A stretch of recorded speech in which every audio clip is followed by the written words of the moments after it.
25শে ফেব্রুয়ারি মঙ্গলবার অন্তর্বর্তী সরকারের উপদেষ্টা পদ থেকে পদত্যাগ করেছেন নাহিদ ইসলাম। প্রধান উপদেষ্টার কার্যালয় সূত্রে এই তথ্যটি জানা গেছে। তথ্য ও সম্প্রচার মন্ত্রণালয় এবং ডাক, টেলিযোগাযোগ ও তথ্য প্রযুক্তি মন্ত্রণালয়ের উপদেষ্টার দায়িত্ব পালন করেছিলেন নাহিদ ইসলাম। 25শে ফেব্রুয়ারি মঙ্গলবার দুপুরে প্রধান উপদেষ্টার বাসভবন যমুনার সামনে এক সংবাদ সম্মেলনে নাহিদ ইসলাম বলেন, সরকারে থাকার চেয়ে এখন রাজপথে থাকা আমার জন্য বেশি প্রয়োজন। নাহিদ ইসলাম বলেন, আমি পদত্যাগপত্র জমা দিয়েছি, সব কমিটি থেকে ইস্তফা দিয়েছি। আমি মনে করি সরকারে থাকার চেয়ে রাজপথে থাকা এই মুহূর্তে আমার জন্য বেশি প্রয়োজন, তাই আমি পদত্যাগপত্র জমা দিয়েছি। নাহিদ ইসলাম আরও বলেন, গণ অভ্যুত্থানের পরিপ্রেক্ষিতে 8 অগাস্ট গণ অভ্যুত্থানের প্রতিনিধি হিসেবে 3 জন অন্তর্বর্তী সরকারের দায়িত্ব নেই। তখন দেশের জাতীয় নিরাপত্তা ও গণ অভ্যুত্থানের আকাঙ্ক্ষা বাস্তবায়নের জন্য দায়িত্ব গ্রহণ করা আমাদের কাছে মনে হয়েছিল যৌক্তিক। কিন্তু বিগত 6.5 মাসের পরিপ্রেক্ষিতে সরকার কাজ করেছে, হয়তো আমরা আশানুরূপ ফলাফল এখনও পাইনি। তিনি আরও বলেন, ব্যক্তিগতভাবে আমি মনে করি সরকারের বাহিরে দেশের যে পরিস্থিতি, সেই পরিস্থিতিতে একটি রাজনৈতিক শক্তি উত্থানের জন্য আমার রাজপথে থাকা এই মুহূর্তে বেশি প্রয়োজন। ছাত্র জনতার কাতারে থাকা আমার বেশি প্রয়োজন।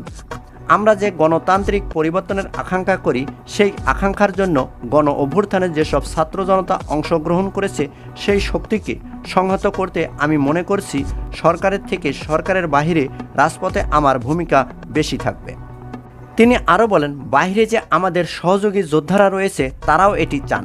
এর পরিপ্রেক্ষিতে আজকে মূলত আমি পদত্যাগপত্র জমা দিয়েছি। বৈষম্য বিরোধী ছাত্র আন্দোলন ও জাতীয় নাগরিক কমিটির উদ্যোগে নতুন রাজনৈতিক দলের নেতৃত্ব দেবেন নাহিদ ইসলাম।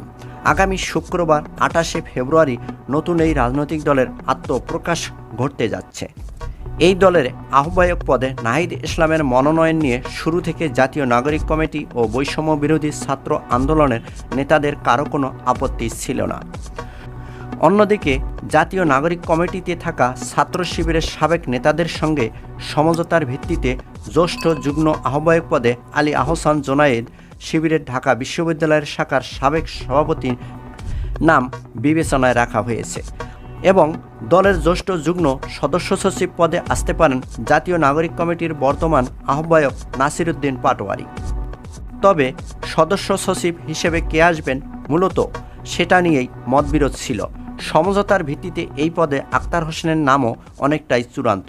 তিনি এখন জাতীয় নাগরিক কমিটির সদস্য সচিব। দলের মুখ্য সংগঠক ও মুখপাত্র পদে দেখা যেতে পারে সার্জিস আলম ও হাসনাত আবদুল্লাহকে।